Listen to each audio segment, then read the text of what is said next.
Ya kita hari pertama, hari pertama itu biasanya kakak akan ngajak untuk nyalain kameranya dulu. Kita sama-sama on cam. Tapi mungkin nanti pada saat pembelajaran berlangsung, kalian boleh dimatikan kameranya dan kakak juga akan matiin kameranya karena posisinya kakak pakai pakai tablet. Takut ya kameranya nggak mungkin ke muka kakak soalnya. Jadi biar fokus juga, nanti kita sama-sama fokus. Mudah-mudahan sih cukup cukup jelas juga ya, walaupun tanpa ada wajah kakak di itu, gitu di screen kalian. Oke, ternyata siswanya yang di kelas ini tuh ada 18 orang. Ini tuh baru 9 orang yang hadir. Mungkin kita tunggu lagi sebentar lagi. Mungkin sampai azan, kayaknya azan Isya habis selesai ya. Sekitar 2 sampai 3 menit lagi deh kita tunggu ya. Habis itu kita langsung mulai. Tapi nanti mungkin kita perkenalan dulu juga ya, gitu. Kita tunggu sebentar lagi, mudah-mudahan teman-teman yang lain bisa langsung segera masuk juga di Zoom.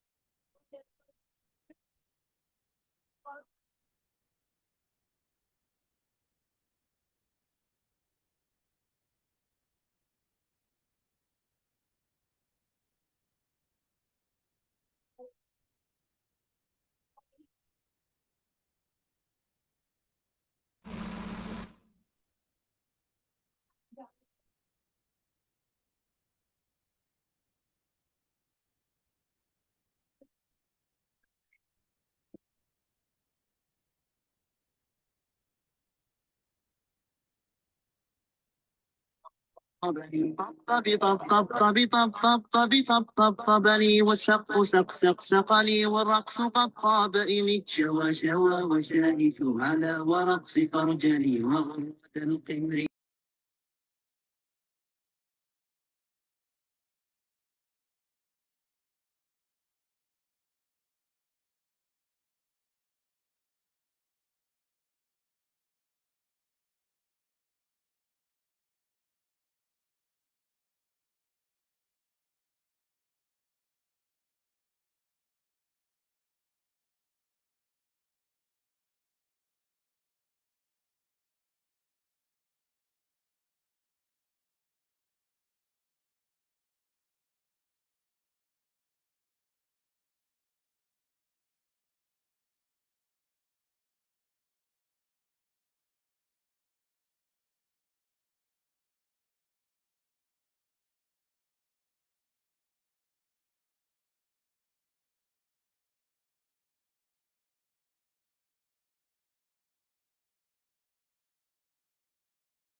Oke, kita mulai aja ya. Kakak udah cukup nunggu lama nih, 2 menit, 3 menit. Kita mulai aja. Kakak buka, Assalamualaikum warahmatullahi wabarakatuh. Selamat malam semuanya. Waalaikumsalam, selamat malam Kak. Iya, oke. Tadi kakak sempat udah bilang, kakak on cam dulu. Tadi kakak sempat udah bilang kalau misalkan nama kakak Kak Anom, kakak itu lulusan Matematika UI 2020, tapi sekarang kita akan belajar penalaran umum, yang dimana apa sih hubungannya PU sama jurusan matematika. Nah, sebenarnya di jurusan matematika, apalagi di UI ya, pas kakak kemarin kuliah itu, kami juga belajar yang namanya logika, teman-teman. Jadi kan penalaran umum kan secara nama, penalaran itu kan adalah logika ya, nalar, berpikir secara logis. Nah, di matematika itu ada mata kuliahnya namanya logika juga, di mana kita belajar benar-benar untuk membuktikan bahwa menarik sebuah kesimpulan dari beberapa premis, menarik sebuah kesimpulan dari beberapa pernyataan yang ada, itu gimana caranya kalau kita mau dapat jawaban yang tepat atau benar ya, gitu. Nah, yang ada, kita akan belajar terlebih dahulu untuk pertemuan pertama, kedua, dan ketiga. Biasanya sih kakak 3 kali sampai 4 kali pertemuan itu bahas materi. Setelah bahas materi, baru kita akan drilling soal gitu. Maksudnya drilling adalah kita akan langsung latihan-latihan soal-soal yang keluar di UTBK tahun lalu atau prediksi yang nantinya akan keluar di tahun mendatang gitu ya.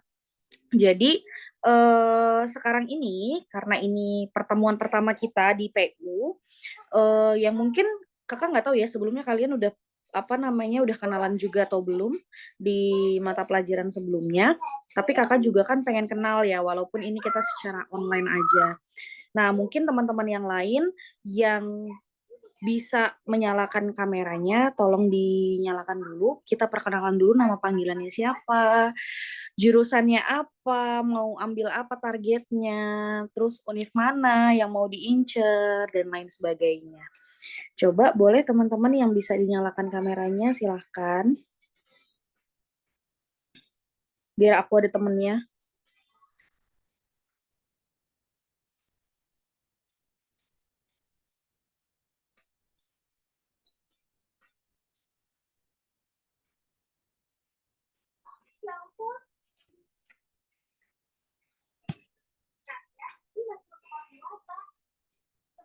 Mana nih teman-teman?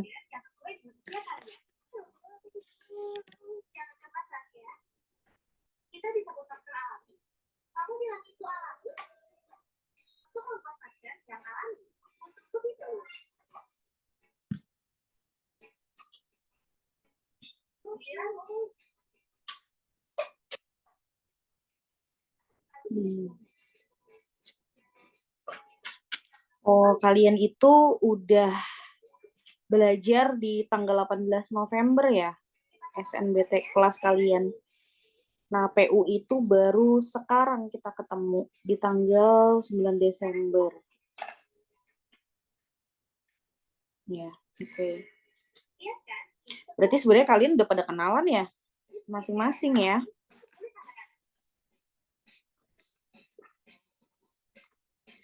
Wah, yang nyalain kamera cuma Lauren doang. Yang lainnya kemana?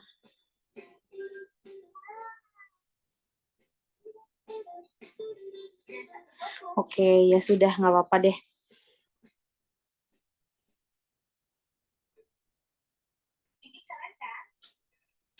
Oke. Udah nambah orang lagi 2.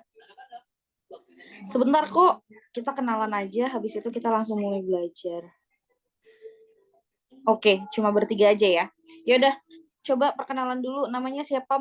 Panggilannya siapa? Mauren Aurel.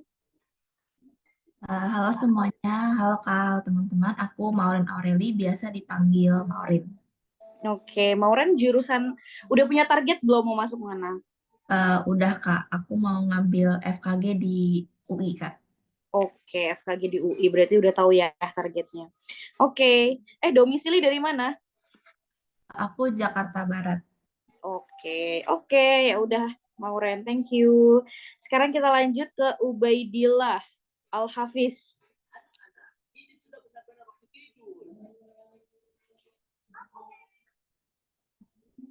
Nggak, mute, masih di mute kamu, coba di unmute dulu. Coba di unmute. Oh ya, Nah, maaf. iya. Namanya siapa panggilannya? Panggilan Ubaidillah. Dipanggil Ubay. Oke, Ubat. Jurusannya mau apa? Udah punya target belum? Ya rencananya mau Oke. Domisili di mana? ya konten. Oke, Ubat. Thank you. Lanjut ke Naura. Halo Kak, selamat malam. Halo. Kak. Selamat malam semuanya. Nama aku Naura Cahya, bisa dipanggil Naura. Naura, target jurusannya mau apa nih? Pengennya sistem informasi di UI. Oke. Sistem informasi di UI SI ya, mau ambil SI. Iya. Oke. Terus Bubi tadi domisilinya di mana? Di Tangerang Kota, Kak. Oh, Tangerang Kota. Oke, masih deket lah ya ke UI. Oke, thank you Naura. Kita lanjut ke Elmira Anindya. Ya, halo Kak. Halo. Perkenalkan, aku Elmira Nindya, biasanya dipanggil Elmira. Oke. Target jurusannya mau apa Elmira? Fakultas Kedokteran. FK, oke. Mau di univ mana? UI insya Allah. Oke, UI insya Allah. Domisili di mana? Di Karawang. Oh, di Karawang. Oke, ya sudah. Berarti di luar kota ya. Mungkin teman-teman yang lain nanti kakak akan panggil lagi satu persatu untuk dinyalain kameranya kalau kalian pada bisa. Dan harapannya sih sebenarnya pengennya semua pada nyalain kamera dulu di awal buat perkenalan. Tapi nggak apa-apa, ya sudah. Oke, udah bisa nih ada Dave. Dave, silakan Dave, perkenalkan dulu namanya siapa? Halo Kak. Ya. Kenalkan nama saya Dave dari Papua. Suaranya agak kecil ya, Dave?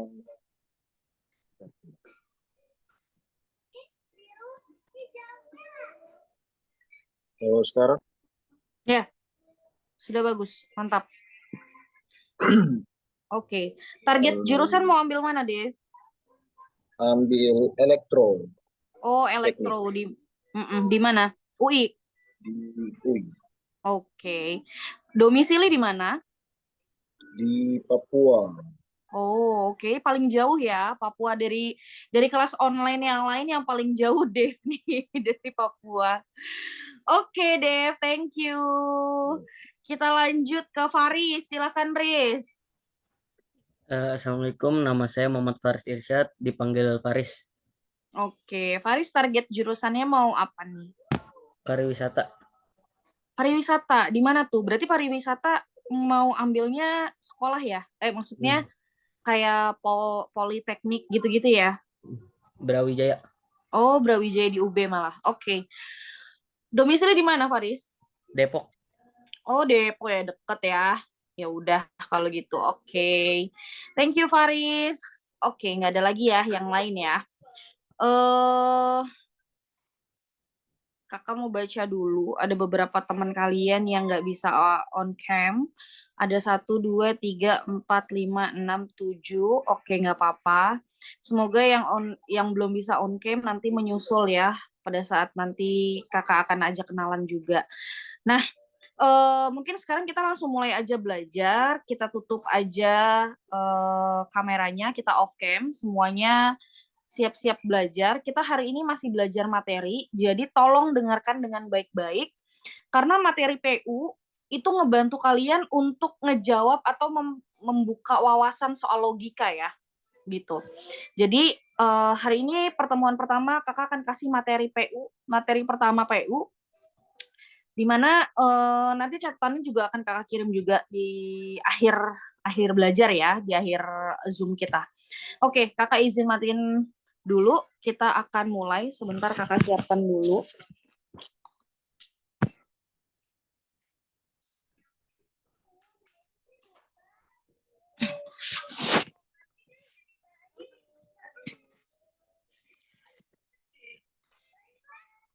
SNBT 3. Sebentar ya, aku siapin dulu kelas.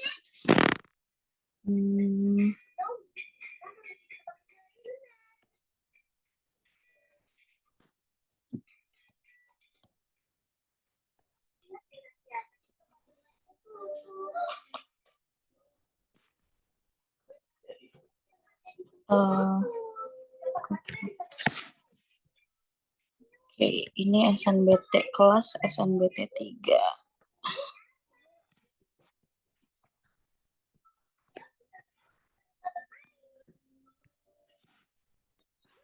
Bentar ya, aku belum share screen.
Oke.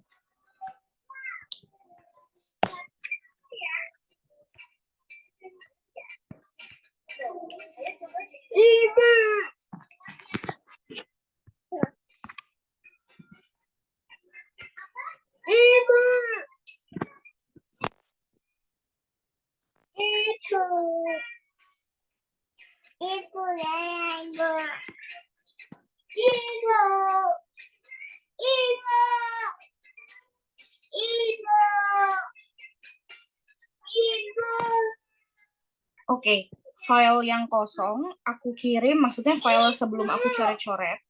Takutnya kalian juga mau review sendiri. Aku kirim ke grup dalam bentuk G Drive, jadi link. Kalian bisa save dulu ya, itu materi PU pertama.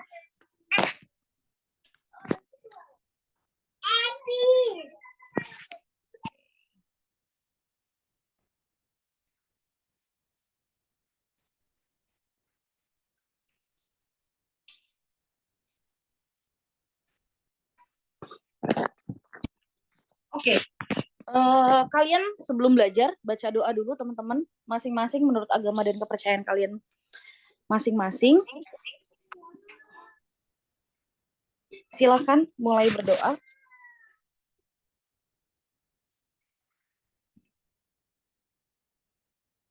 Oke, kita mulai ya.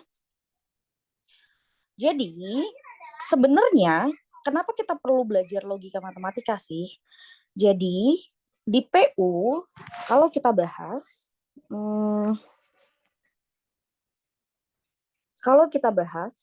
PU itu dia isinya adalah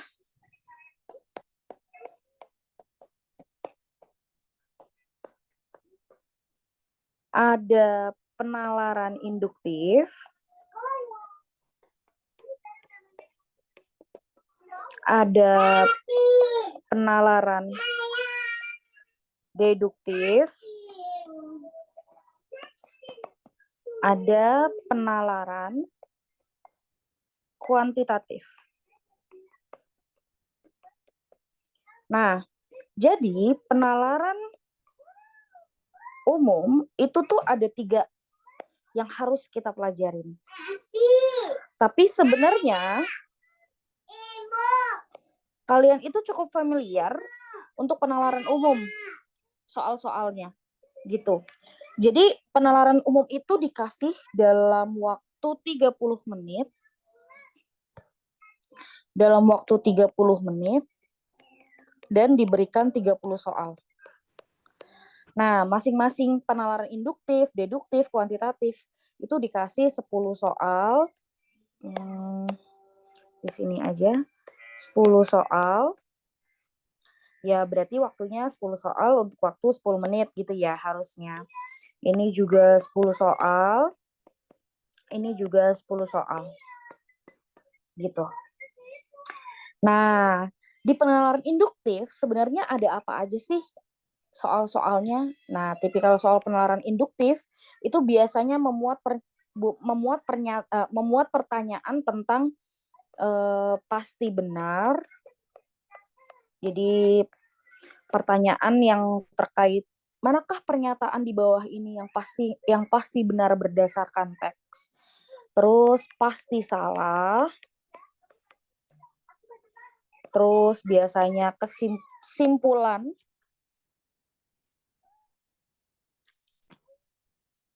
Biasanya kesimpulan.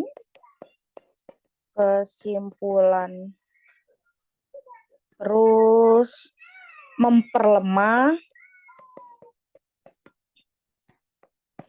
Terus memperkuat.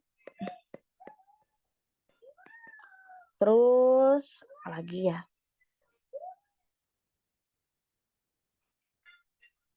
Iya. Memperlemah, memperkuat, terus udah sih palingan bentuk-bentuk soal yang biasanya cukup dibaca karena dia biasanya ngasih teks satu paragraf yang kita cukup baca dari teks itu kita bisa menyimpulkan apa atau kita bisa nyari pernyataan mana yang benar, mana yang salah atau yang memperkuat atau memperlemah seperti apa gitu. Jadi semua pertanyaan berdasarkan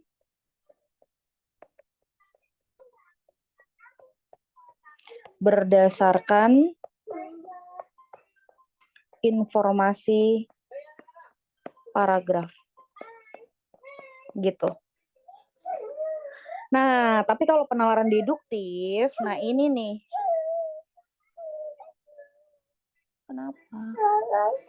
Sini Ibu tiupin. Oke. Kalau penalaran deduktif, dia ini menginformasikan soal logika, matematika,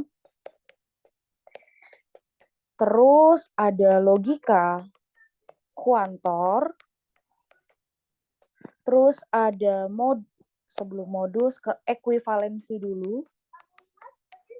Ekuivalensi dan ingkaran. Terus dia juga ada modus atau penarikan kesimpulan.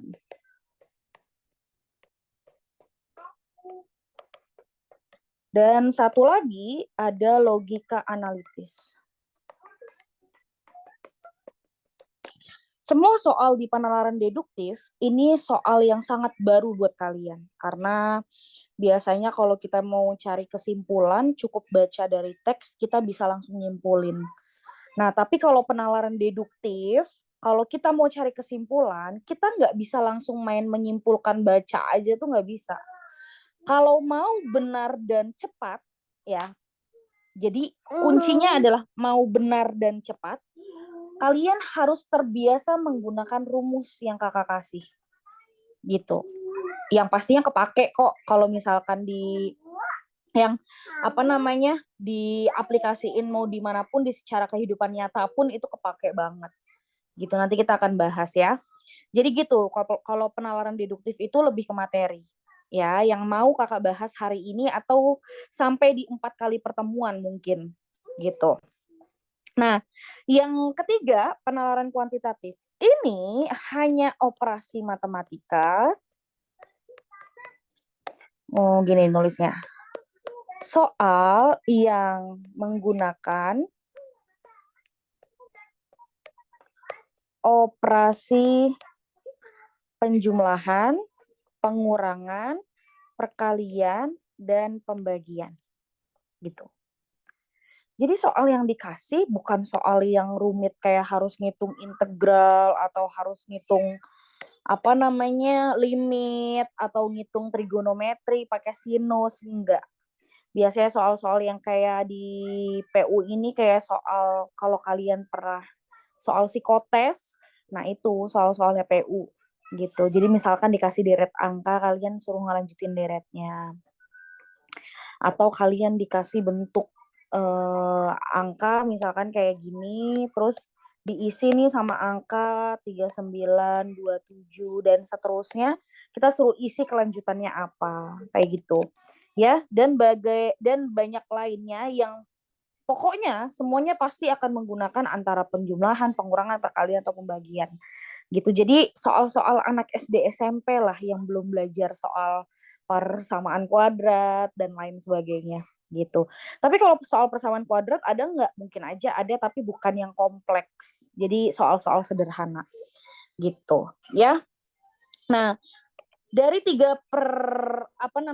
penalaran ini semuanya itu bermain di waktu. Kalau tipikal soal penalaran induktif, kalian itu harus biasa membaca semua opsi sehingga cari yang paling benar gitu. Kalau penalaran deduktif, kalau mau langsung benar, kalian pakai rumus. Jadi selesai, lebih cepat. Kalau penalaran kuantitatif, lebih ke sering latihan.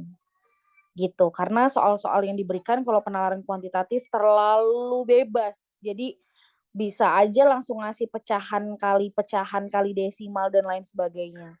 Atau disuruh ngitung perpangkatan dan lain-lain. Gitu. Jadi terlalu, karena saking bebasnya kakak nggak bisa kayak ini pasti pertanyaan yang bakal keluar kayak gini, nggak bisa gitu karena terlalu banyak variasi soalnya gitu ya. Nah, sedikit tentang PU ini yang kakak jabarin, di mana PU kalian harus kerjain 30 menit dalam waktu 30 soal dalam waktu 30 menit. Nanti kalau semua materi sudah kakak sampaikan, nah kalian kan juga pasti sebenarnya dapat modul online ya. Dan kalau kalian mengerjakan modul-modul online yang dikasih sama adminnya, itu sebenarnya buat belajar kalian dan kalian mau tanyain ke kakak, itu boleh banget. Tapi biasanya ada beberapa orang yang mau membahas modul terlebih dahulu sehingga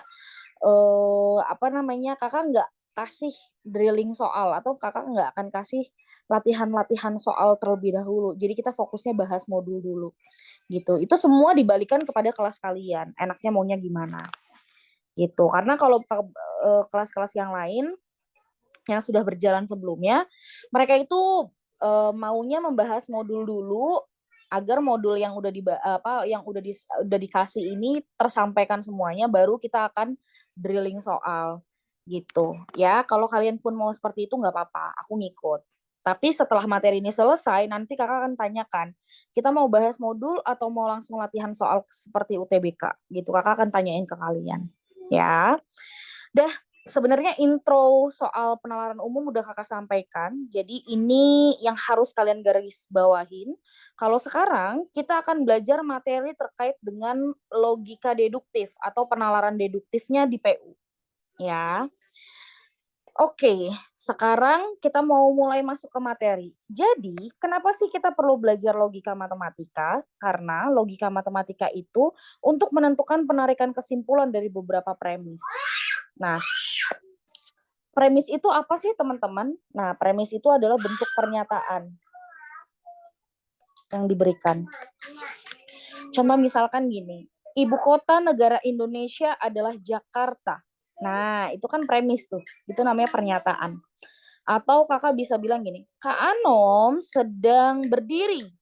Nah, itu juga bentuk pernyataan, teman-teman. Bentuk premis. Atau misalkan, Mauren misalkan. Mauren sedang duduk dan menggunakan kacamata. Nah, itu juga merupakan pernyataan. Di mana pernyataan itu adalah kalimat yang memiliki nilai benar saja atau salah saja, tetapi nggak mungkin keduanya, teman-teman. Jadi misalkan pernyataan yang tadi kakak bilang, ibu kota negara Indonesia adalah Jakarta. Itu benar atau salah? Nah, secara fakta itu benar, ya kan? Tapi kalau memang kita sudah tahu faktanya, kita langsung gampang ngambil kesimpulan karena kita tahu kebenarannya seperti apa. Beda halnya di logika matematika yang kadang kita suka belum tahu kebenarannya seperti apa. Contoh kayak misalkan gini. Kak Anom sedang berdiri. Kak Anom sedang mengajar sambil berdiri. Misalkan gitu. Teman-teman, karena posisinya tidak melihat kakak, berarti kan kalian nggak tahu apa yang kakak lakukan. Maksudnya sekarang kondisinya, apakah kakak lagi sambil berdiri atau enggak? Kalau mengajarnya pasti kalian merasa ya iyalah orang kakak lagi ada di Zoom gitu kan. Tapi berdirinya ini, ya kan? Secara logika kalau mengajar sambil berdiri kayaknya nggak mungkin deh. Tapi kan kenyataannya kita nggak tahu kebenarannya seperti apa. Nah, sehingga untuk menarik kesimpulan dari premis yang tadi kita tidak tahu kebenarannya, kita perlu belajar logika matematika. Karena terkadang pernyataan yang dikasih kita belum tentu tahu kebenarannya, benar atau salah. Fungsinya untuk itu, ya. Nah, sekarang ingkaran atau negasi. P ini merupakan premis, ya. Dilambangkan negasi P, gitu. Dibaca tidak benar bahwa P atau bukan P.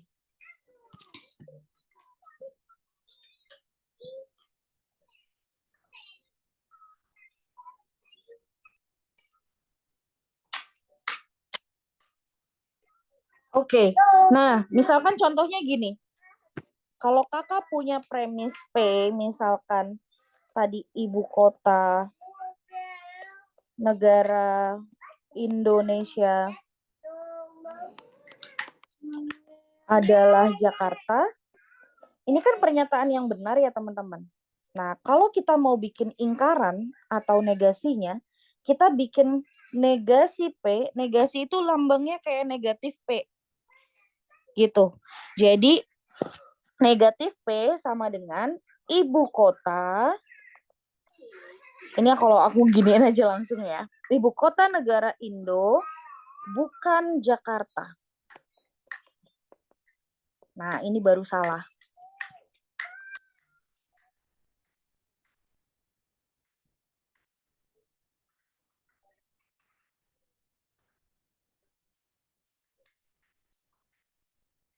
Oke. Kalau misalkan kakak punya lagi premis yang baru, premis itu nggak harus kakak simbolin P. P itu kayak misalkan variatif lah. Misalkan kakak mau ganti jadi huruf Q. Misalkan Q-nya sekarang kakak ganti apa ya? Tadi Kak Anom sedang berdiri. Ini kan pernyataan yang kita nggak tahu kebenarannya apa ya, teman-teman. Tapi kalau mau kita bikin negatifnya, ya kita nggak peduli sebelumnya pernyataannya apa. Kita bikin aja negasi Q berarti Kak Anom sedang tidak berdiri. Jadi, untuk membuat kalimatnya menjadi negatif, ya tinggal kita kasih kata imbuhan bukan atau tidak saja, biar kalimatnya jadi negatif. Atau kebalikan dari sebelumnya. Gitu.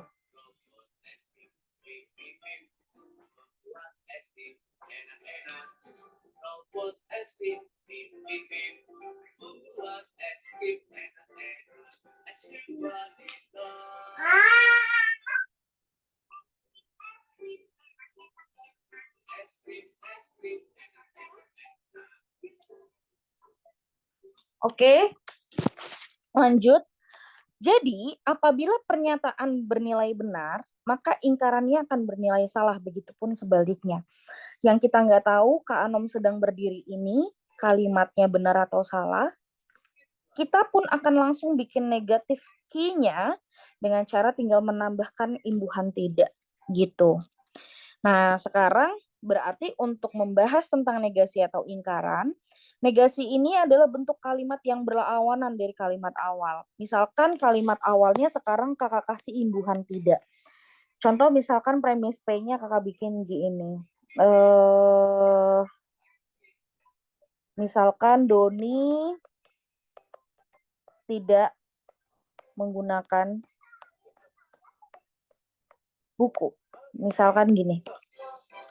Kalau kita mau bikin negatifnya pun tinggal kita hilangkan aja kata tidaknya.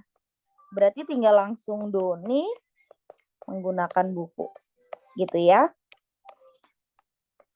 Nah, sekarang kalau dengan tabel kebenaran, berarti kalau kita punya premis P-nya sebagai benar, maka negatif P-nya akan jadi salah. Gitu. Begitu pula yang bawahnya, B juga pasti akan jadi salah akan jadi benar, dan salah akan jadi benar. Kalau kita bikin negatif. Gitu. Ya. Itu tentang negasi atau ingkaran. Nah, negasi atau ingkaran dari kalimat, tinggal kalian yang menentukan siapa yang mau negatif P, siapa yang mau P. Misalkan di sini kan ada kata tidak, kenapa nggak kita kasih negatif aja, Kak? Terserah. Itu hanya simbolis aja yang nggak harus diperduliin banget gitu, karena pada kenyataannya pun kita nggak sering menggunakan P atau negasi P atau Q atau R, itu nggak. Kalau sudah terbiasa, jadi langsung udah terserap di otak, jadi udah tinggal set kerjain selesai gitu ya. Nah, itu terkait tentang negasi. Ada pertanyaan dulu teman-teman?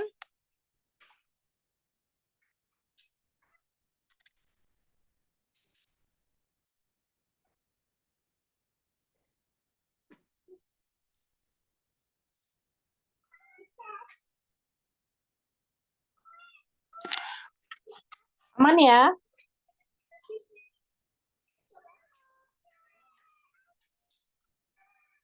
Aman, Kak.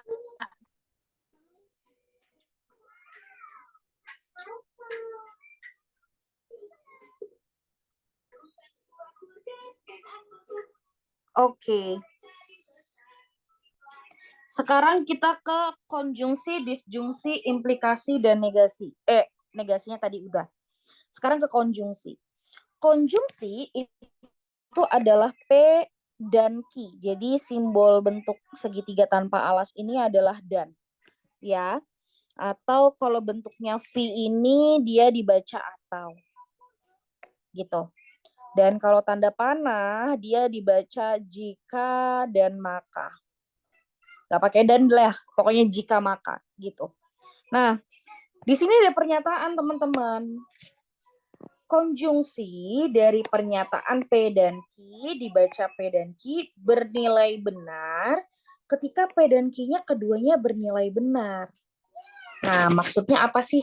Kan kalau dibaca doang kan jadi nggak paham ya. Nah, sekarang ilustrasinya misalkan gini, kakak kasih pernyataan.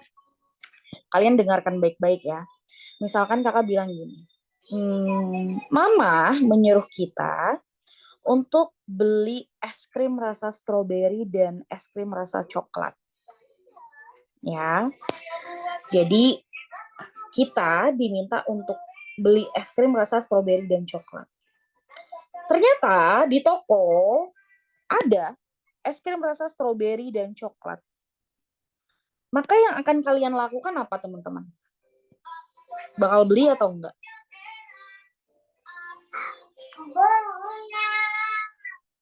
Kita disuruh beli es krim rasa stroberi dan coklat. Di toko adanya rasa es krim stroberi dan coklat. Nah, kalau di toko ada rasa stroberi dan coklat yang disuruh Mama, pastikan kita akan beli ya. Iya sayang, iya. Pasti kita akan beli ya es krim yang di toko itu. Es krim rasa stroberi dan coklat kita akan beli kedua-duanya.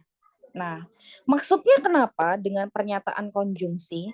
Jadi, ketika ada kata dan, ini informasinya adalah, ya berarti harus beli dua-duanya dong.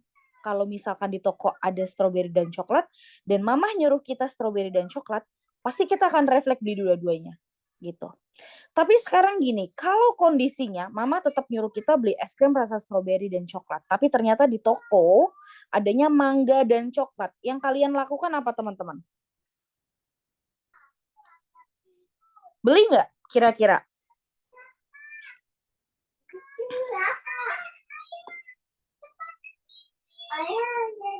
Enggak, Kak.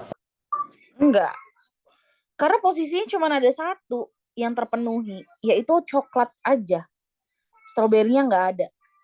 Atau tadi aku salah sebut lah ya. Pokoknya intinya cuma memenuhi satu aja. Sedangkan harusnya dua-duanya yang dibeli. Nah maksudnya, kalau ada bentuk konjungsi kayak gini, pernyataan yang bentuknya P dan Q, mereka akan dibilang benar ketika P dan Q-nya sama-sama benar, teman-teman. Gitu.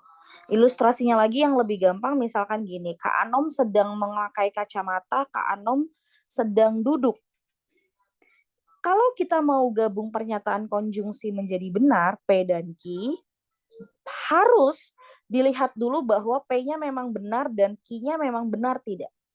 Untuk menggabungkan pernyataan P dan Q. Berarti kalau misalkan ternyata benar Kak Anom pakai kacamata dan Kak Anom sedang duduk, berarti kakak boleh langsung bikin kalimatnya digabung. Berarti gabungannya adalah Kak Anom sedang menggunakan kacamata dan duduk. Gitu. Ya. Jadi, ketika kalian punya konjungsi, konjungsi ini bukan cuman kata dan aja, teman-teman. Konjungsi itu banyak macam katanya, selain kata dan, yaitu bisa kata meskipun, ini bisa dan,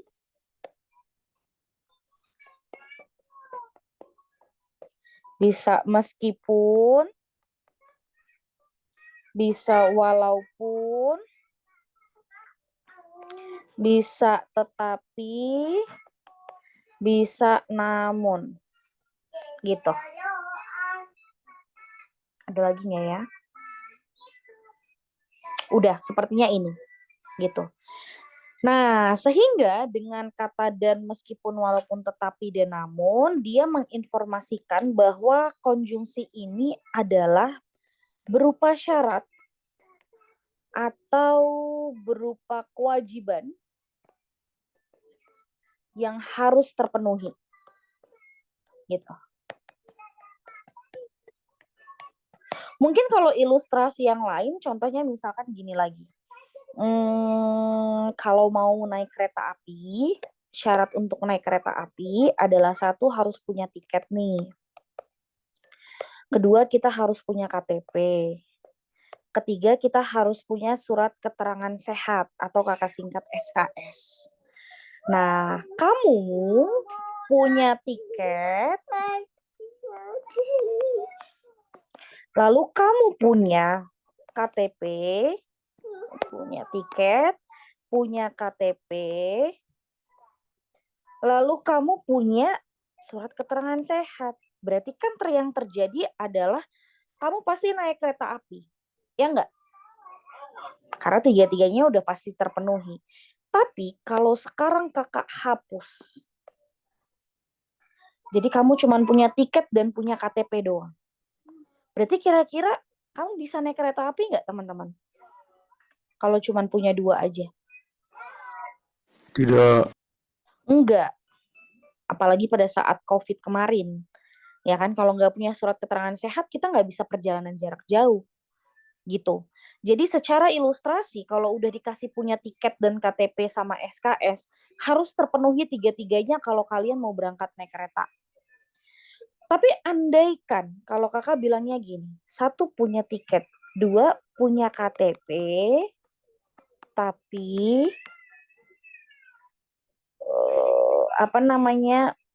tidak dibawa. Ketiga, punya SKS. Kira-kira kalau kayak gini, dia pasti bisa naik kereta api atau enggak? Pasti naik kereta api, atau mungkin saja naik kereta api, atau kayaknya nggak mungkin deh kalau naik kereta api. Yang mana, teman-teman? Dia punya KTP, tapi nggak dibawa, teman-teman. Yang apa? Mungkin aja dia bisa naik karena posisinya sebenarnya dia punya ketiganya, tapi ada satu yang belum tentu dia nggak yang dia pasti nggak bawa gitu. Tapi kan pernyataannya adalah yang penting punya tiket, punya KTP, punya SKS. Masalah bawa atau tidak diinformasikan. Pun kalau misalkan sekarang udah punya handphone secara logika ya, udah punya handphone tinggal foto KTP aja, kalau nggak bawa KTP tinggal kita kasih tahu aja kalau ini KTP kita. Tetap bisa melakukan perjalanan nggak? Bisa gitu. Tapi tergantung apes atau enggaknya. Kalau ternyata tiba-tiba petugasnya nggak ngasih kita walaupun cuma dalam bentuk foto, bisa aja kan terjadi seperti itu. Karena kan informasi terkait dengan syaratnya, dia cuman bilang harus punya tiket, KTP, SKS. Dia nggak nyuruh kita untuk bawa semuanya. Pun kalau nggak dibawa pun kita bisa foto aja kan sebenarnya. Kayak gitu, secara logika gitu teman-teman. Tapi nggak semua soal di PU bisa langsung dilogikakan secara gampang. Makanya perlu belajar gitu ya. Jadi intinya ketika dikonjungsi itu maknanya di mana itu sebuah syarat atau kewajiban yang harus terpenuhi. Ya. Kewajiban gitu. Jadi harus terpenuhi nih. Nih, syarat atau kewajiban yang harus terpenuhi. Oke, sekarang kita bikin tabel kebenarannya. Jadi kalau kita punya premis P-nya benar dan Q-nya benar, maka jawabannya akan benar. Kalau punya benar dan salah, ya kita nggak akan beli apapun. Salah dan benar, kita juga nggak beli apapun. Salah dan salah, apalagi kita nggak mungkin beli. Gitu. Sampai sini terkait dengan konjungsi, ada pertanyaan tidak? Coba dilihat dulu.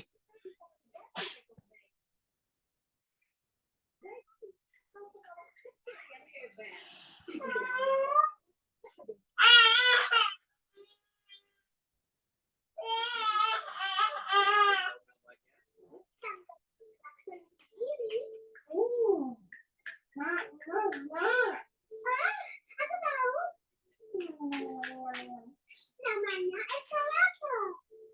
Betul sekali.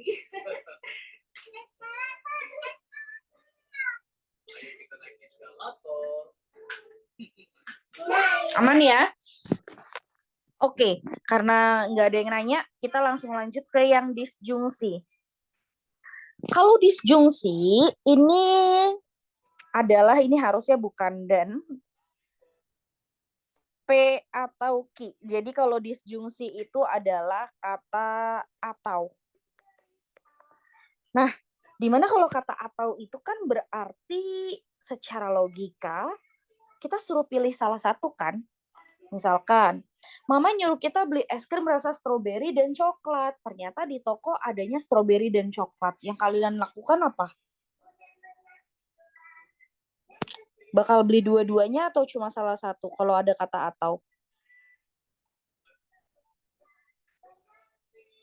Salah satu, Kak. Pasti salah satu karena ada kata atau. Mau pakai penghapus atau pakai atau mau pakai korektor? Ya salah satu kan? Nggak mungkin kita pakai dua-duanya untuk menghapus alat tulis yang kita gunakan, misalkan gitu. Jadi kalau ada kata atau itu merupakan sebuah pilihan di mana kita harus memilih salah satu.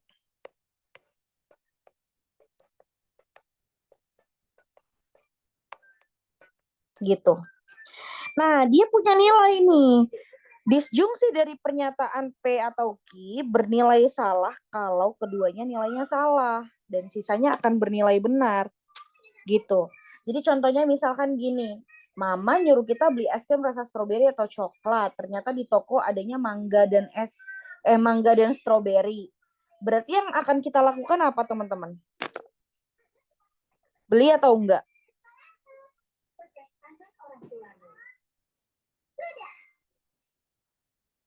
Kak, boleh dulu nggak, Kak? Oke, misalkan gini, di toko, Mama nyuruh kita beli es krim rasa stroberi atau coklat. Ternyata di toko adanya mangga dan stroberi. Yang kita lakukan apa? Yang stroberi, Kak. Oke, yang stroberi. Karena ada satu yang terpenuhi. Ya kan? Tapi kalau ternyata di toko adanya cuma mangga dan melon, nggak ada dua-duanya, Kira-kira yang kita lakukan apa? Bakal beli atau enggak? Disimpan uangnya, Kak. Iya, disimpan uangnya. Jadi nggak mungkin kita beli. Atau bahkan kita akan cari toko yang lain untuk membeli. Karena informasi teks adalah kita disuruh beli nih sama mama es krimnya. Gitu kan. Berarti kan harus beli dong. Ya kan? Nah, tapi pernyataannya, jika keduanya bernilai salah, maka akan menjadi salah, teman-teman. Gitu. Berarti kalau kita punya di toko masih ada yang benar atau benar, maka jawabannya pasti benar. Benar atau salah, pasti jawabannya benar. Karena masih ada tadi stroberi. Salah atau benar, ternyata ada di toko rasa coklat nih. Berarti yang kita beli apa dong? Pasti coklat. Gitu kan? Jadi pasti benar. Bakal beli salah satu. Tapi ternyata di toko nggak ada sama sekali. Yang kita lakukan apa? Ya nggak beli. Jadi salah kalau dua-duanya salah.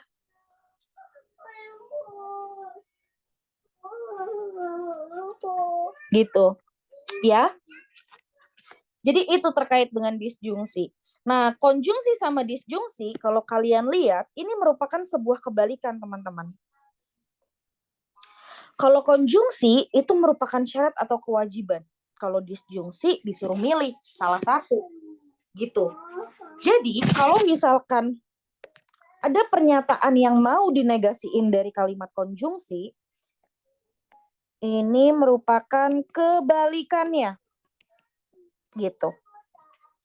Jadi misalkan Kak Anom sedang makan, misalkan kalimatnya gini. Mana sih? Kak Anom sedang makan dan tidak minum. Nah, kalau mau dibikin kebalikan atau negasi dari kalimat ini, berarti kalimatnya akan jadi Kak Anom. Mana? Kak Anom sedang tidak makan, atau nggak usah pakai kata sedang. Kak Anom tidak makan atau minum. Gitu. Jadi kalau misalkan ada kata dan, kebalikannya adalah atau. Kalau ada kata atau, kebalikannya adalah dan. Begitu pula sebaliknya. Ya. Jadi gitu. Intinya konjungsi sama disjungsi merupakan sebuah kebalikan. Ya. Nah, sekarang kita masuk nih ke pernyataan ketiga yang namanya implikasi. Implikasi ini adalah hubungan sebab akibat. Gitu. Jadi kalau misalkan kakak punya pernyataan, jika hari ini hujan, maka maka suhu menjadi dingin. Mana ya? Maka suhu menjadi dingin. Oke. Jika hari ini hujan, maka suhu menjadi dingin. Ya. Nah, dia bilang gini, teman-teman. P maka Q dibaca jika P maka Q. Di mana dia bilang bernilai salah hanya ketika pernyataan P-nya benar dan Q-nya salah. Gitu. Ya. Maksudnya apa? Nah, secara logika kita bisa maksudnya ke sini. Jadi, kalau ada pernyataan, sebenarnya P-nya ini maksudnya ke pernyataan sebab ya. Jadi P-nya adalah sebab, hubungan sebab akibat, di mana P sama dengan sebab dan Q sama dengan akibat. Nah, jadi kalau pernyataan sebabnya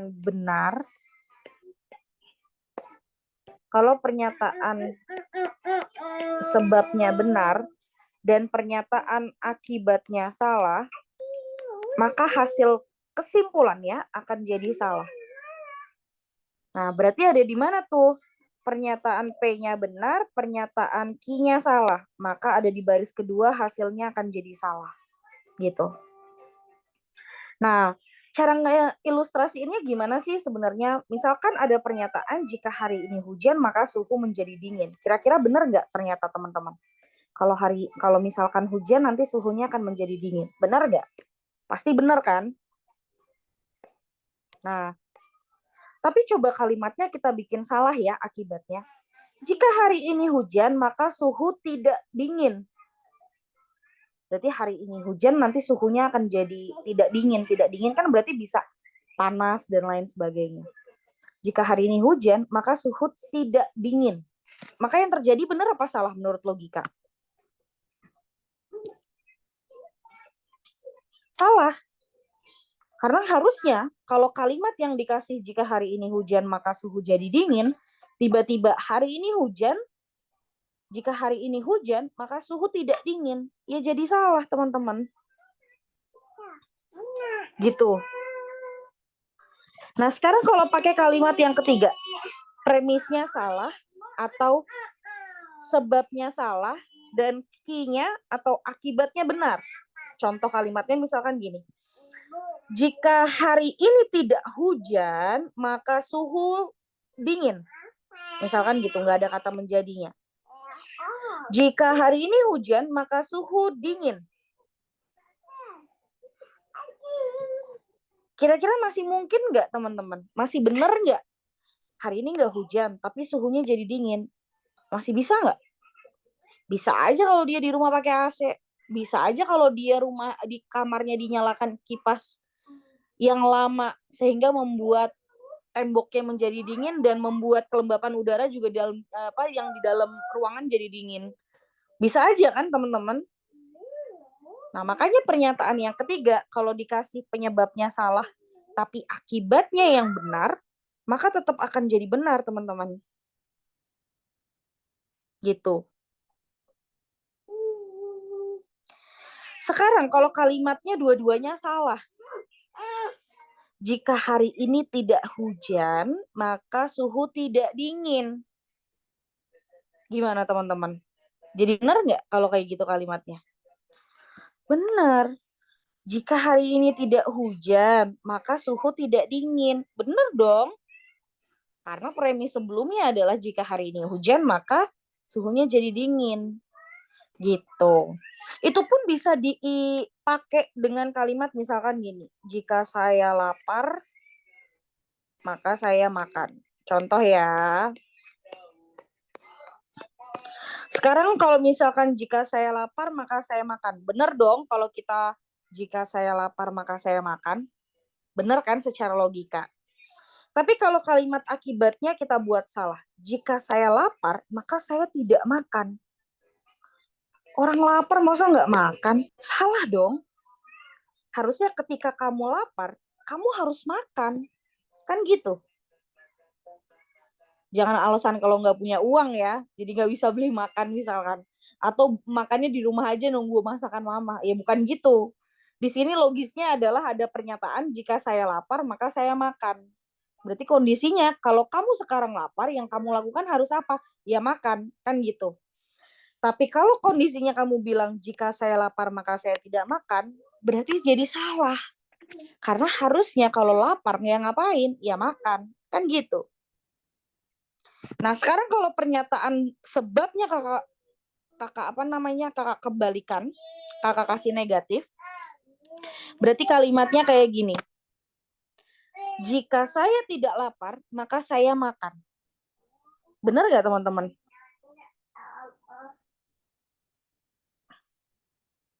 Paham nggak kalau kayak gitu? Jika saya tidak lapar,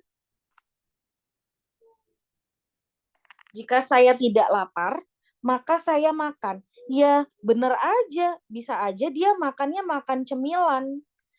Walaupun dia nggak lapar, dia tetap masih bisa makan cemilan. Atau dia mau makan es krim.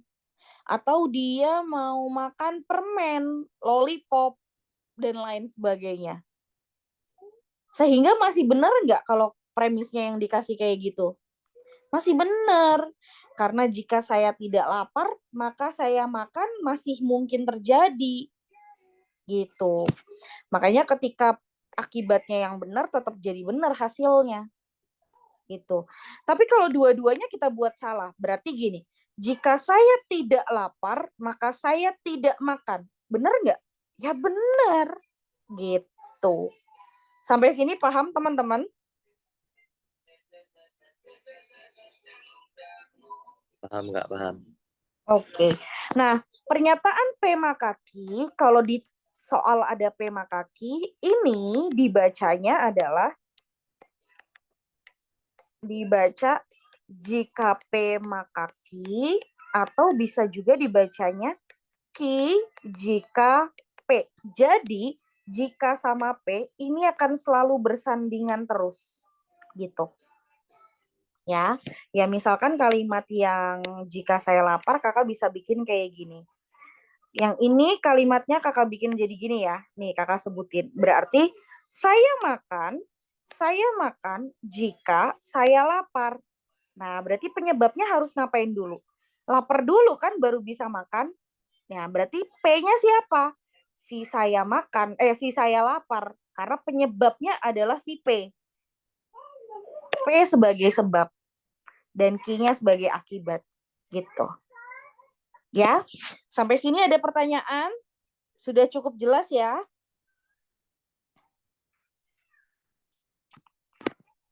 Oke, kita lanjut ke latihan soal. Tadi soal asli kakak udah kasih ke kalian. Ada 5 soal. Ini kakak pengen kalian kerjain dalam waktu 5 menit karena PU latihan ya. Setiap satu soal itu 1 menit. Nah, kakak pakai waktu di sini untuk kalian kerjain. Sekarang coba dilihat di screen-nya. Kalian kayaknya dari kalian sendiri bisa nge-zoom ya. Tinggal di zoom aja, tinggal di zoom in. Kalian kerjain. Kakak pengen kalian kerjain dari nomor 1, 2, 3, 4, 5. Selama 5 menit. Ya, untuk latihan dari materi yang tadi kakak kasih. Oke, nggak usah berlama-lama. Langsung kakak kasih waktu 5 menit. Kita mulai dari sekarang. Silakan.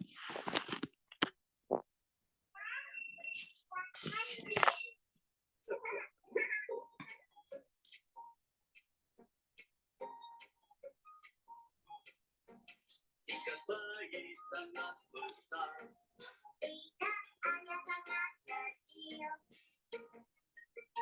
Sikap kecil punya siapa? Sikap besar punya siapa?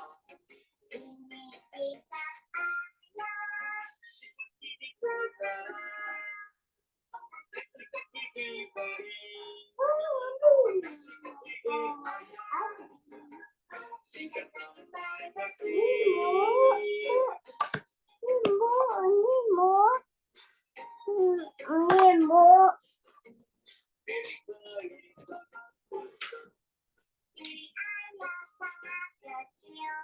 Beri kecil punya siapa?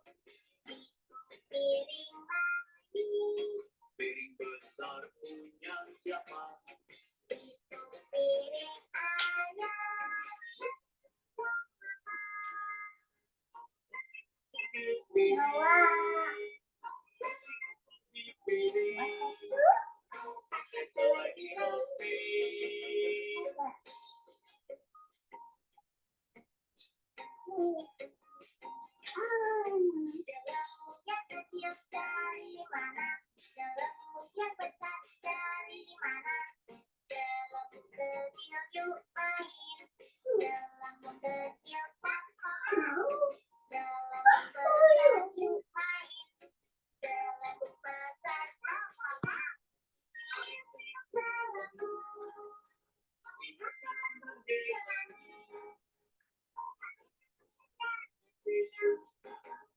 Ayo diam denganmu, bayi kecil di dagu kecil, bayi besar di dagu besar.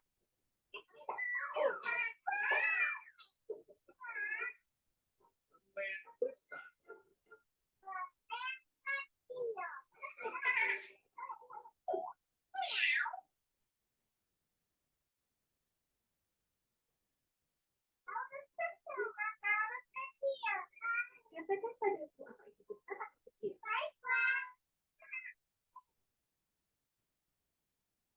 Semangka atau strawberry, mana yang lebih besar?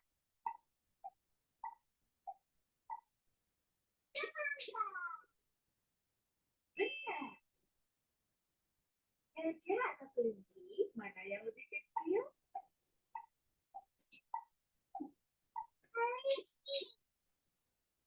Kerja bagus. Mainkan ini dengan sesuatu di sekitarmu. Ya.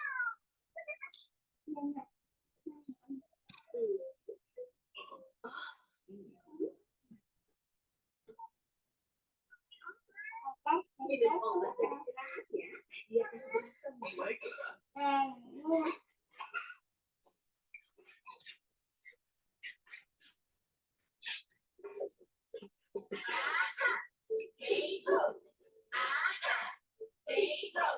Kumat jahat, kulit kami buat kau sakit.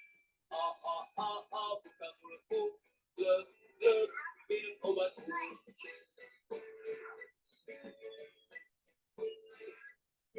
Seperti hey ho, bentar, bentar, guli usir kumannya.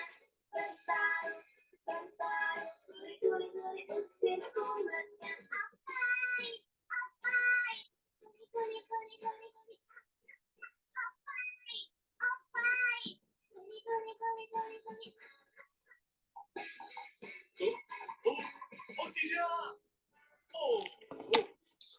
Waktunya tinggal 30 detik lagi ya. Habis itu kakak mau langsung bahas.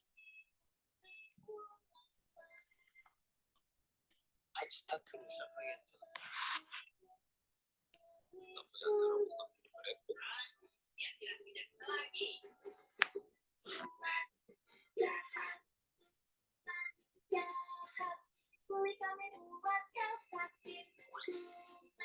Jahat, kulit kami buat kau sakit. Oke, waktunya habis, teman-teman.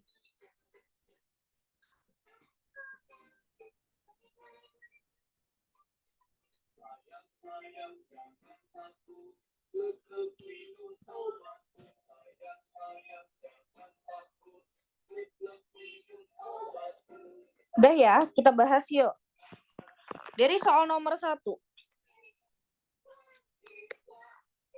Aku tanya teman-teman. Kalau ada teks, bila mencuci kendaraan harus pakai sabun atau sampo. Pak Duta sedang mencuci kendaraan. Berarti yang dilakukan apa, teman-teman? Jawabannya. A.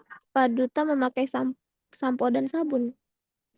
Oke, ada lagi jawaban selain A?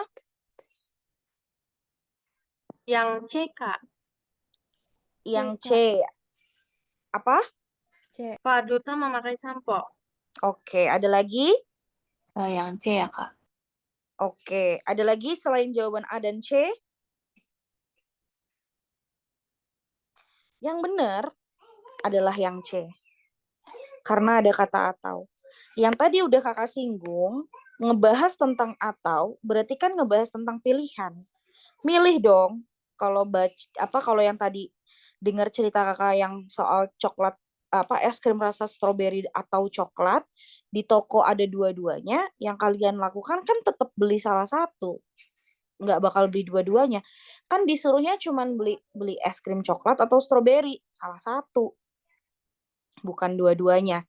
Ya, kalau dua-duanya, ini berarti maknanya ke konjungsi, teman-teman. Gitu. Lagi, nomor 2-nya. Ketika ngerjain PU atau PK, semua peserta memperhatikan Kak Anom. Dia mengerjakan PU. Berarti yang dilakukan apa?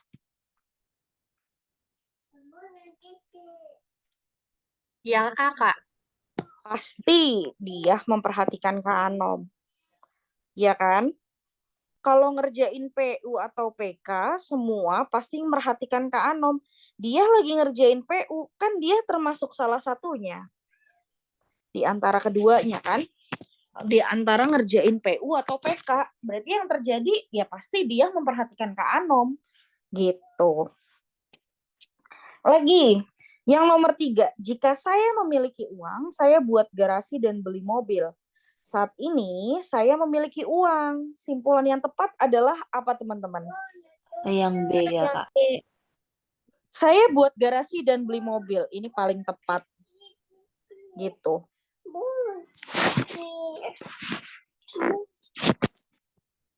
Nah, kita lanjut. Yang nomor 4. Semua pesawat berkabin dan berjendela. Anda berada di tempat yang berkabin dan tidak berjendela. Yang terjadi apa, teman-teman? C. C. Anda berada di bukan pesawat. Delta, Kak. Ah? Delta? Yang benar Oh iya, adalah... salah baca, Kak. Maaf. Gak apa-apa. Ambil. Yang benar adalah yang C. Karena posisinya semua pesawat itu kan berkabin dan berjendela.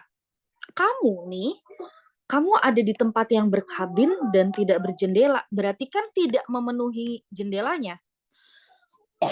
Berarti yang terjadi apa? Ya kamu berada di bukan pesawat. Kita nggak tahu kamu apakah kamu di pesawat, ataukah kamu di... Ya pokoknya pesawat yang berjendela, berkabin, dan lain sebagainya kan nggak tahu. Gitu. Iya, boleh ambil. Nah, yang kelima. Ingkaran dari pernyataan matematika tidak mengasyikkan atau membosankan. Jawabannya apa, teman-teman? Yang E, Kak. Oke, yang E. Ada jawaban selain E? Karena belum aku kasih tahu benar atau salah ya. Pengen tahu aja mayoritas di antara kalian menjawabnya apa. E, Kak. Sama, Kak. C. Oh. Ada yang C. Oke, ada lagi. Udah ambil saya. Ambil, Dede berani kan? Kenapa, emang ada apa? Nggak ada apa-apa.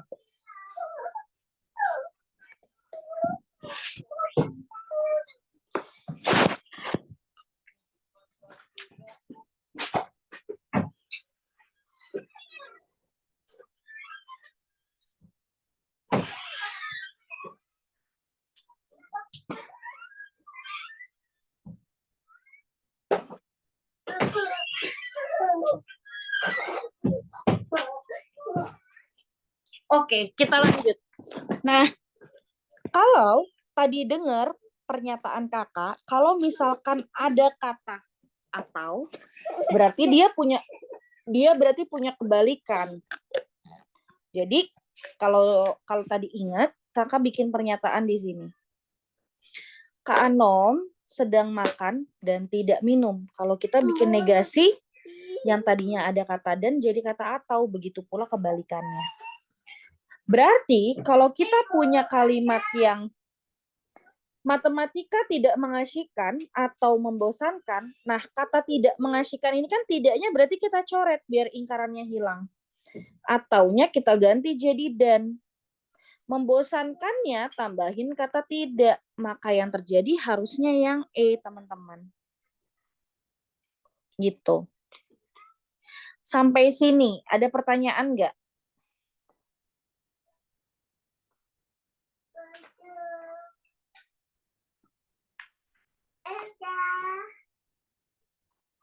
Aman? Aman, Kak. Oke. Kakak mau lanjut ke logika kuantor, tapi sebentar kakak izin ke toilet dulu ya.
Oke, kita lanjut.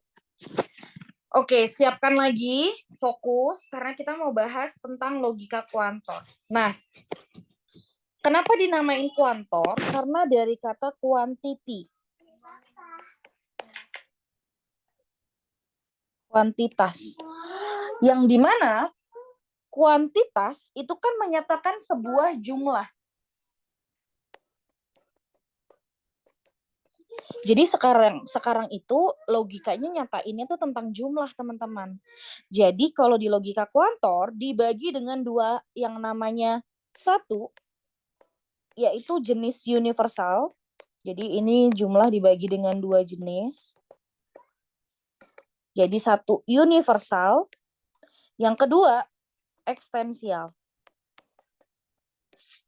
Nah, kalau universal, dia itu menyatakan keseluruhan atau semua, seluruh, setiap, apalagi ya,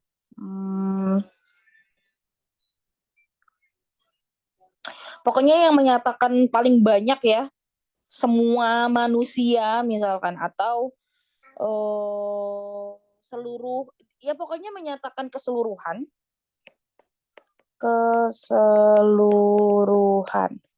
gitu. Nah, kalau ekstensial itu paling tidak minimal 1. Jadi misalkan gini, contoh katanya ada sebagian, ada beberapa, nah ini cukup banyak, ada hanya, terus ada sebagian, beberapa, hanya, terus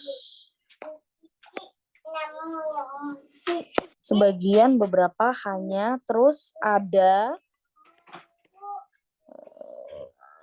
apalagi ya, ada sebagian, beberapa, hanya, separuh, dan lain-lain yang menyatakan paling enggak minimal 1, ya itu kita sebut ekstensial. Nah, sebenarnya universal itu punya simbol yang bentuknya A kebalik dari kata all. Jadi kalau misalkan di di logika mathematics yang di luar tuh, mereka belajarnya cukup universal dan ekstensial, di mana universal itu menyatakan all, keseluruhan. Jadi mereka itu cuma ada satu kata doang, all, misalkan semua manusia, nanti mereka membahasa Inggrisnya seperti apa, cuma ada kata all doang. Nah, kalau ekstensial, mereka itu ada kata, mereka simbolnya yaitu bentuk E kebalik, di mana mereka diambil dari kata exist, yaitu beberapa ya, atau sebagian. Gitu. Jadi teman-teman kalau misalkan universal pun ini dan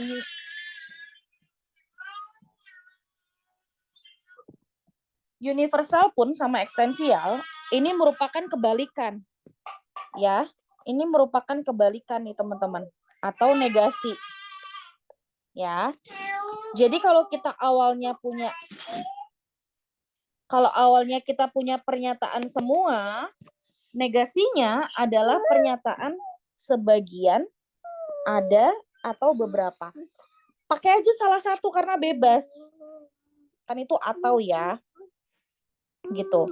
Jadi kalau misalkan kita punya ingkaran gini, semua siswa Kak Anom rajin menabung, berarti jawabannya semua kita cari kebalikannya, misalkan mau pakai sebagian. Siswa Kak Anom rajin menabung, berarti tinggal tambahin kata tidak rajin menabung, karena kan ingkaran. Ya, ingkaran itu adalah kebalikannya lagi. Simbolnya bentuk negatif. Ya, gitu. Nah, kalau negasi dari, misalkan ada kata lagi, ada orang nggak suka makan gorengan. Ya, kalau misalkan ada kata ada, ya kebalikannya kita bikin semua aja. Boleh semua, boleh seluruh, terserah.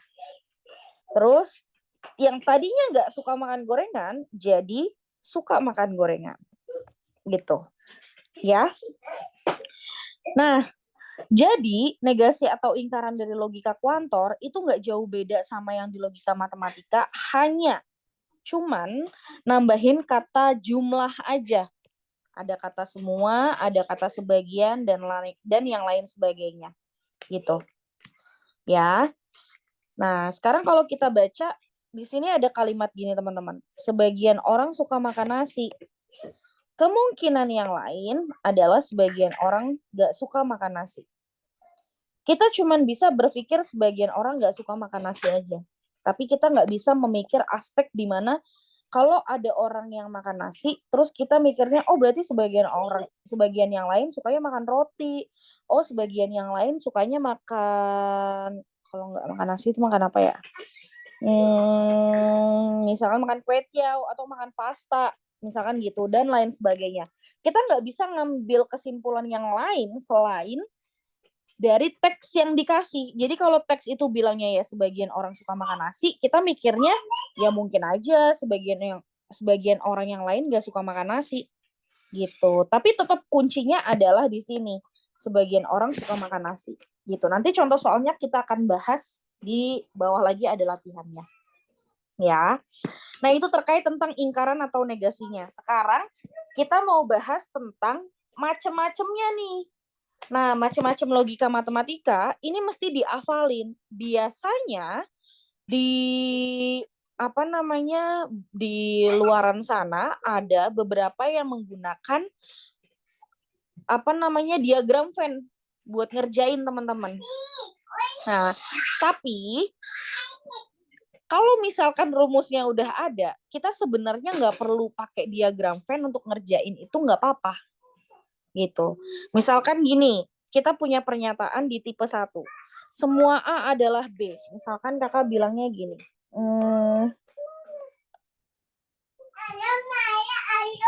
Semua orang suka makan nasi. Oh, suka makan, semua orang suka makan apa ya? Makan buah deh. Terus ada kalimat sebagian orang suka makan sayur. Misalkan gini. Ada beberapa orang yang ngerjainnya tuh bikin diagram Venn gini, teman-teman. Tapi kalau aku nggak menyarankan karena apa? Terkadang diagram Venn itu kita memandangnya itu bisa beberapa premis yang terjadi. Sehingga daripada pusing-pusing mikirin premis yang lainnya apa, mendingan ngafalin dari sini aja. Dari tipe-tipe yang kakak kasih. Nah, tipe-tipe yang ini pun itu berdasarkan diagram Venn yang pasti familiar. Maksudnya semua soal pasti bentuknya kayak gitu. Nggak ada yang berubah template-nya. Ya. Nah, sehingga kalau kita punya tipe 1, andaikan kakak mau ngerjain tipe 1, semua A adalah B. A-nya kita anggap si orang. Jadi ini kakak ganti. Ini A, suka makan buahnya adalah B, sebagian orangnya A, suka makan sayurnya C. Jadi ini sesuai template-nya nih. A, B, A, C. Semua sebagian. Maka kalau mau pakai tipe 1, berarti jawabannya adalah sebagian A.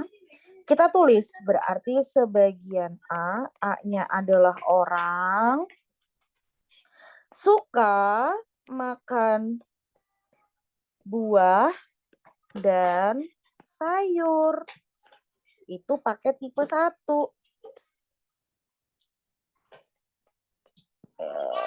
Tulis tipe 1. Gitu. Jadi tinggal kasih gabungan aja kalimat kata sebagian, terus tinggal ganti kata dan. Nah, selain kata dan bisa nggak, Kak? Bisa. Ada apa aja sih? Dan itu artinya pokoknya konjungsi. Bisa kata namun. Jadi ini maknanya adalah konjungsi. Bisa namun, bisa meskipun, bisa walaupun, tetapi terserah bebas. Ya, tergantung. Balik lagi ngenakin kalimat. Kalau udah masuk ke logika matematika yang kayak kuantor gini, ngenakin kalimatnya yang susah. Gitu. Itu tipe 1. Sekarang tipe 2. Tipe 2 masih bentuknya sama. Semua A adalah B, sebagian A adalah C. Nah, kakak bisa bikin kalimatnya semua A yang C. Berarti semua A. A-nya orang. Semua orang yang C. Semua orang yang suka makan sayur. Juga suka makan buah. Juga suka buah. Gitu. Semua A-nya adalah orang. Yang C-nya suka makan sayur. Panahnya pokoknya kita gabungin kalimatnya jadi enak.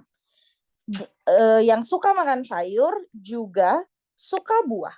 Gitu. Perlu tambahin kata makan lagi nggak, Kak? Terserah, bebas ngenakin kalimat di option ada apa enggak. Gitu. Itu tipe 2. Sekarang ke tipe 3. Karena masih bentuk yang sama, tipe 3 itu sebagian B adalah C. Ini merupakan penerapan dari modus silogisme sebenarnya teman-teman. Jadi maksudnya tinggal dicoret aja. Kalimat yang sama dicoret. Terus gabungin kata sisanya. Berarti sebagian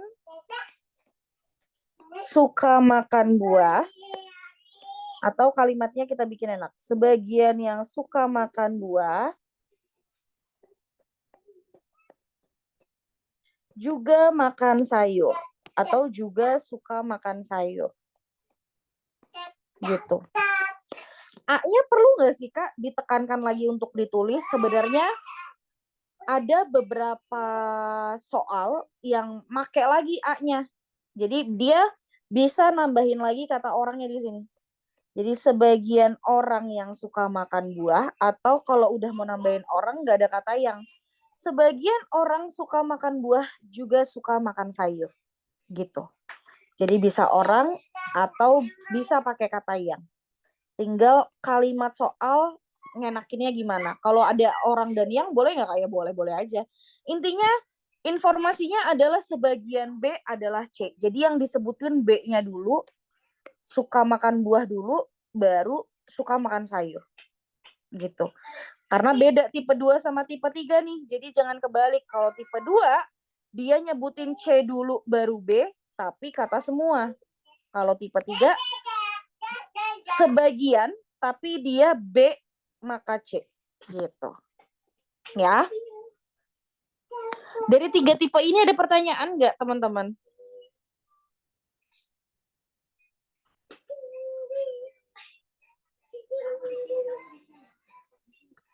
Aman ya?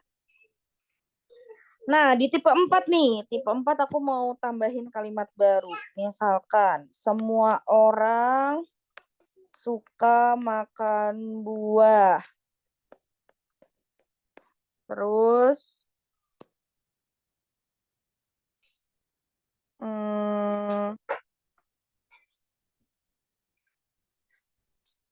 apa lagi ya?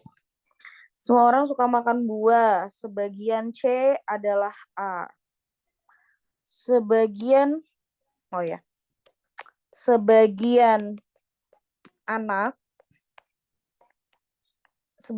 anak-anak adalah orang.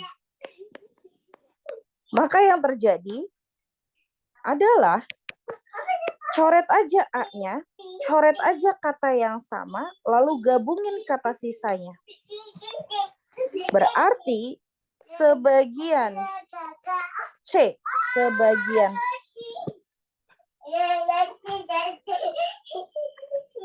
sebagian anak-anak suka makan buah. Gitu.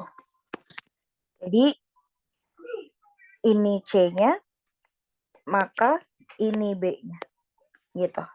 Ya pokoknya ini C, ini B. Digabungin dengan kata sebagian.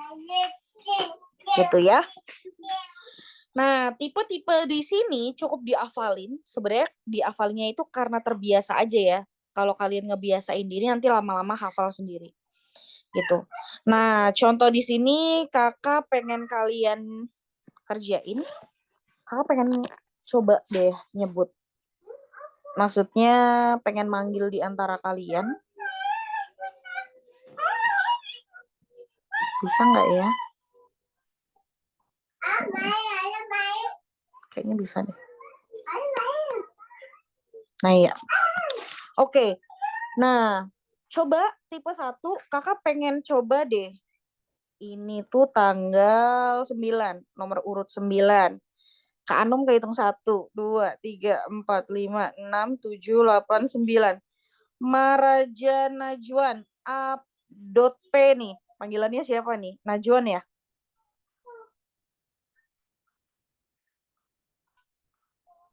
Raja, Kak. Oke, Raja. Coba kamu buat kalimat dari yang di sini jadi tipe 1. Kakak yang nulis. Tipe 1. Ini rumusnya masih ada di sini juga. Sebagian A adalah B dan C. Tinggal kamu sebut jawabannya jadi apa berarti.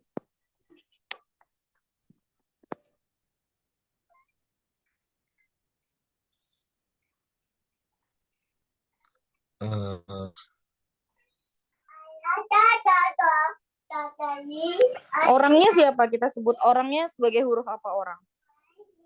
Atau kamu lihat lagi yang ini? Tuh, silahkan.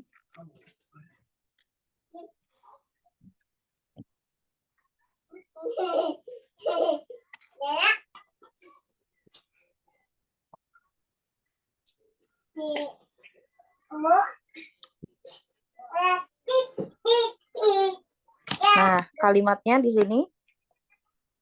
Yuk, coba dibuat.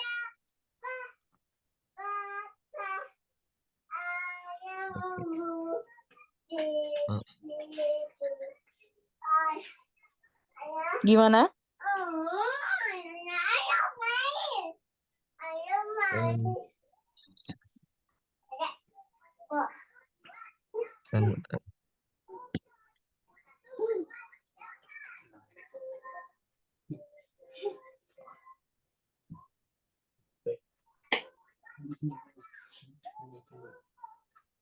Gimana? Ini bukan, Kak. Sebagian orang menyukai matematika dan sebagian orang menyukai kimia. Nggak usah sebutin lagi sebagiannya lagi. Kan sebagiannya cukup sekali. Jadi benar yang tadi di awal. Sebagian orang menyukai matematika dan kimia. Cukup gini aja udah selesai. Nggak perlu lagi nyebutin kata sebagian. Nggak perlu lagi nyebutin kata menyukai. Ya. Thank you Raja. Udah berusaha. Lagi tipe 2. Kakak pengen sekarang bulan 12. Berarti kita sebut yang ke-12. Tuh 2, 3, 4, 5, 6, 7, 8, 9, 10, 11, 12. Pin kan? Ya, Kalau Kak. ini gimana? Halo. Halo. Kalau tipe kedua gimana Pin kan ngerjainnya? Yang kedua itu semua orang yang menyukai kimia juga menyukai matematika. Betul. Oke, thank you Pinkan usahanya. Iya, Kak, sama-sama. Semua orang yang menyukai kimia juga menyukai MTK.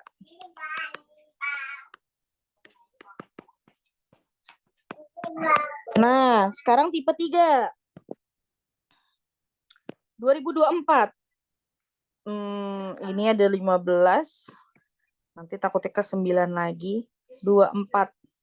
2024 deh. Kita jumlah 2 tambah 2, 4, 8 deh. Kinara. Kalau tipe 3 gimana Kinara? Halo, suaraku kedengeran nggak? Halo, kedengeran? Oke.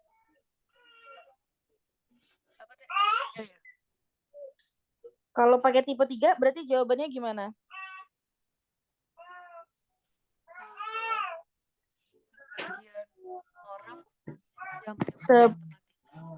Sebagian orang yang menyukai matematika Mm-mm. juga menyukai Betul.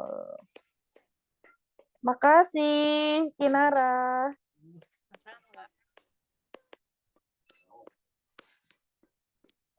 Menyukai kimia. Boleh nggak sih? Nggak usah disebutin orangnya.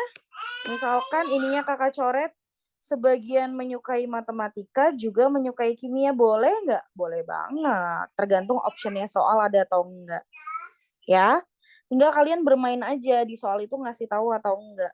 Ya, oke. Lagi, tipe 4. Kakak pengen Vito deh. Vito, gimana yang tipe 4 toh?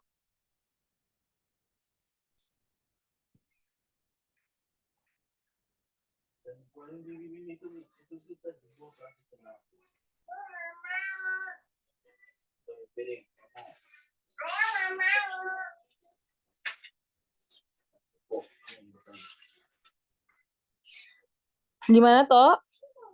Sebentar, Kak. Oke.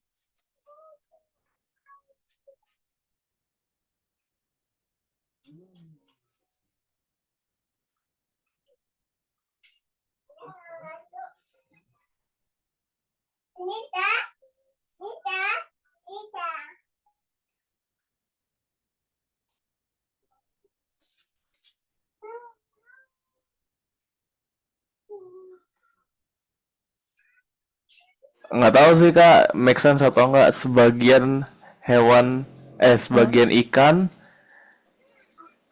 Oke. Kan Tunggu kita bentar, Kak. kalau nah, coba aku kasih yang tadi, yang tipe 4 nih. Dilihat lagi yang tipe 4.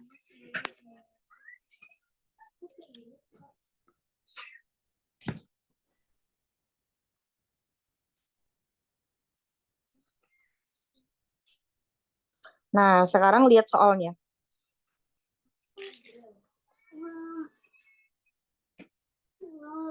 Sebagian dari hewan bisa berenang gitu, Kak.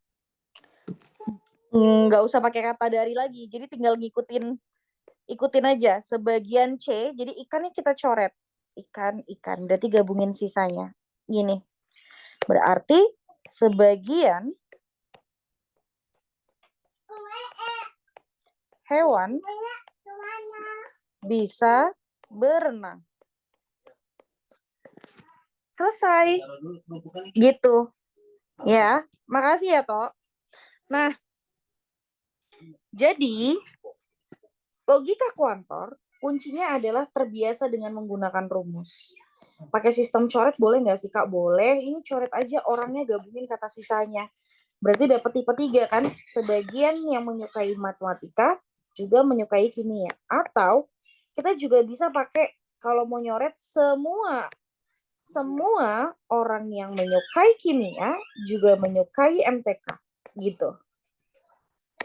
Balik lagi untuk membiasakan diri aja buat ngerjain soal, teman-teman. Ya. Nah, sekarang kakak kasih waktu kalian ini 5 soal dulu aja. 1 sampai 5. Iya, karena muatnya cuma sampai 5 nomor kalau kayak gini ya. Nah, 1 sampai 5 kakak pengen pakai lagi waktu, pakai timer lagi di 5 menit. Di 5 menit untuk 5 soal. Ya, teman-teman udah siap ya?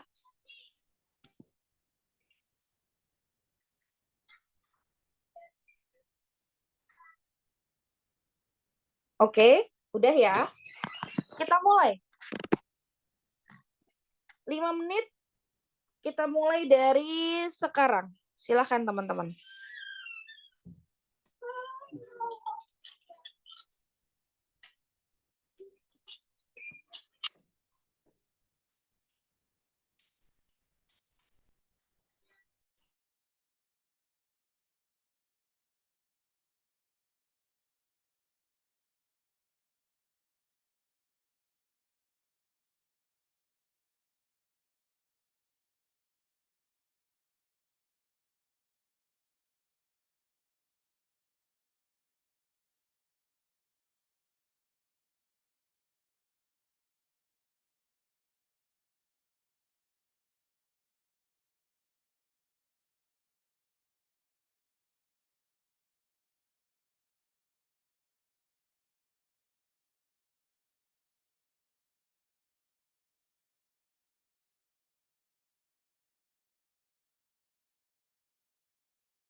Oke, 5 menit udah habis. Kita bahas, teman-teman.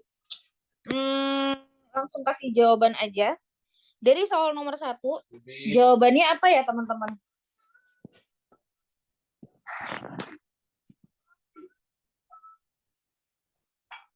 Negasi dari beberapa siswa SMA nggak suka belajar dengan Kanom. Berarti jawabannya apa?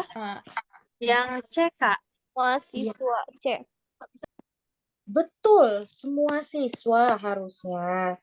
Kan beberapanya kita harus kebalikan lagi. Tadi kan kakak di awal udah bilang universal dan ekstensial merupakan kebalikan nih. Nih, jadi kalau ada kata semua, kebalikannya sebagian. Atau pilihlah salah satu. Nih, di sini. Ya, jadi harusnya jawabannya adalah yang C. Semua siswa suka belajar dengan Kak Anom. Gitu ya. Nomor 2.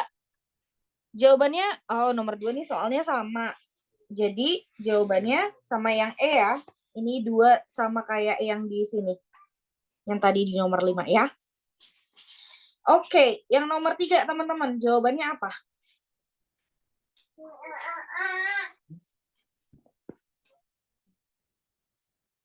B, Kak. D. Alfa, Kak. Ada alfa.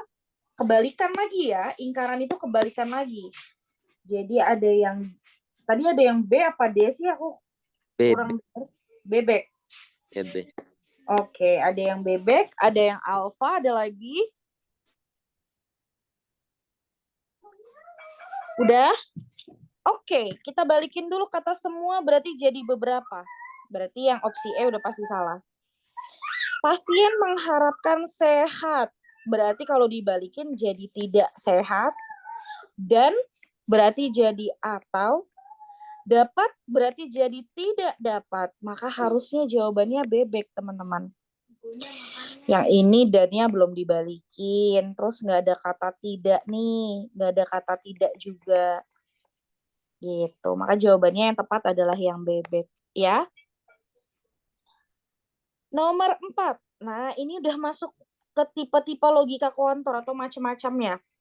Semua peserta didik berangkat pagi. Mungkin paling enak kakak bantuin kasih huruf A. Ini A, peserta didik A. Itu aku lupa ngasih spasi. Ini B, ini A, ini C. Berarti ini antara tipe 1, 2, atau 3. Maka jawabannya apa, teman-teman? Yang B, Kak. Semua peserta didik yang mengendarai sepeda berangkat pagi. Betul. B, karena dia menggunakan tipe 2. Gitu. Tapi bisa taunya dari mana sih mau pakai tipe 2, tipe 3, atau tipe 1? Ya tergantung. Kita cari tahu dulu. Kalau tipe 1, harusnya jawabannya adalah sebagian peserta didik berangkat pagi dan mengendarai sepeda. Ada nggak? Nggak ada. Makanya kita langsung ganti ke tipe 2. Gitu. Jangan dibaca semua opsinya. Kalau dibaca semua mah jatuhnya kita nanti langsung mikir, ya kira-kira yang mana ya yang benar gitu. Ikutin rumus aja kalau logika deduktif. Ya. Di tipe 2 ada nggak semua A yang C adalah B? Semua peserta didik yang mengendarai sepeda berangkat pagi. Ada nggak? Ada. Maka yang dipakai adalah tipe 2. Gitu. Nomor 5, semua mobil dilengkapi spion. Mobilnya kita kasih huruf A, dilengkapi spionnya B, mobilnya A, warna birunya C. Maka jawabannya apa, teman-teman? Yang D, Kak. D. Semua mobil yang berwarna biru dilengkapi spion. Betul, ini pakai tipe 2 lagi. Maka jawabannya yang D. Kalau tipe 1 harusnya gimana? Sebagian mobil dilengkapi spion dan berwarna biru. Harusnya nggak ada kata tidak, nggak ada kata tidak lagi di berwarna biru, maka itu jadi jawaban tipe 1, teman-teman. Ya. Tapi kalau misalkan tipe 3 gimana? Tipe 3 berarti sebagian mobil yang dilengkapi spion. Ya, sebagian mobil yang dilengkapi spion berwarna biru. Sebagian B adalah C, kan gitu. Ada juga nggak? Nggak ada. Maka jawabannya udah pasti yang D, tipe 2. Gitu. Ya, selebihnya nomor 6 sampai ke bawah, 17, karena bulan Desember juga bentar lagi libur nih, libur sekolah. Coba dimanfaatkan untuk latihan ngerjain soal ini dari nomor 6 sampai dengan 17 sambil kalian coba latihan sendiri sambil nge-review hari ini belajarnya apa aja gitu. Ya. Sampai sini ada pertanyaan dulu nggak teman-teman?